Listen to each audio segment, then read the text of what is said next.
भारत बन गया सर्वशक्तिमान।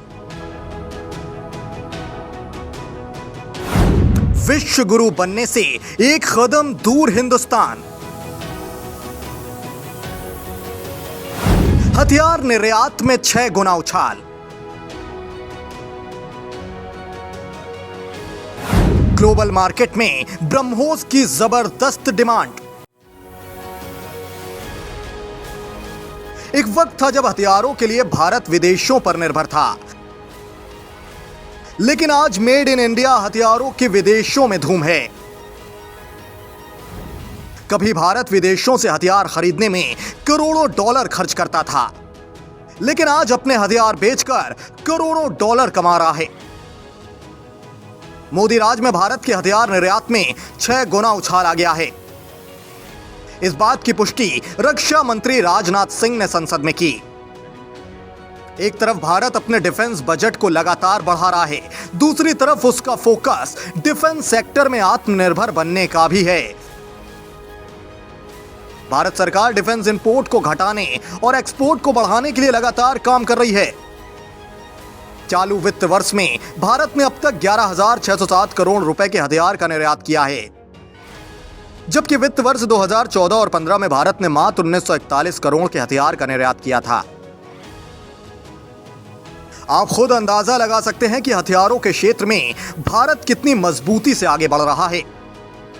उत्तर पूर्वी देशों से लेकर कई अफ्रीकी देशों की नजर भारत में निर्मित मिसाइलों और टैंकों पर है।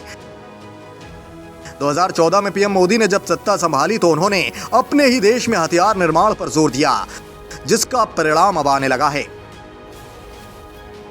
जापान जैसे देश भी आज भारत से हथियार खरीदने के लिए कतार में खड़े हैं। मोदी की मजबूत विदेश नीति और राजनाथ सिंह की सफल कूटनीति की वजह से जनवरी 2022 में भारत ने फिलीपींस के साथ 375 मिलियन डॉलर यानी कि 2,770 करोड़ रुपए की डिफेंस डील की है, जो अभी तक की सबसे बड़ी डील मानी जा रही है। इस डील के तहत भारत फिलीपींस को हथियारों का निर्यात करेगा, जिसमें ब्रह्मोस मिसाइल भी शामिल है। भारत और फिलीपींस के बीच हुए ब्रह्मोस डील के बाद ग्लोबल मार्केट में इस मिसाइल की डिमांड में जबरदस्त उछाल आई है।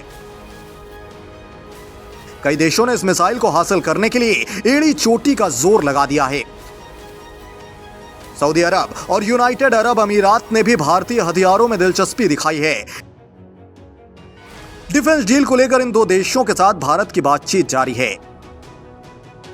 दूसरी तरफ फिलीपींस के साथ करार के बाद वियतनाम, इंडोनेशिया जैसे तमाम देश भी बड़े पैमाने पर भारत से हथियार खरीदने को तैयार हैं।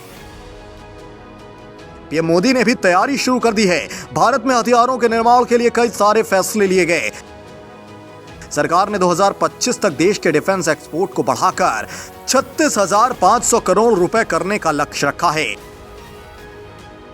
सिपरी की एक रिपोर्ट में दावा किया गया है कि पीएम मोदी और रक्षा मंत्री राजनाथ सिंह मेहनत के बदौलत भारत में हथियारों के आयात में 21% की कमी आई। हालांकि भारत हथियारों की दुनिया में सबसे बड़ा आयातक है और विश्व में हथियारों के कुल आयात में भारत की हिस्सेदारी 11% है।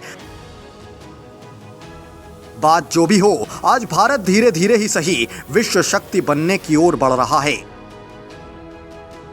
इसका मुख्य कारण पीएम मोदी का कुशल नेतृत्व हो सकता है, जिसकी वजह से डिफेंस सेक्टर में भारत आज एक शक्ति के तौर पर उभरा है। National desk, news live.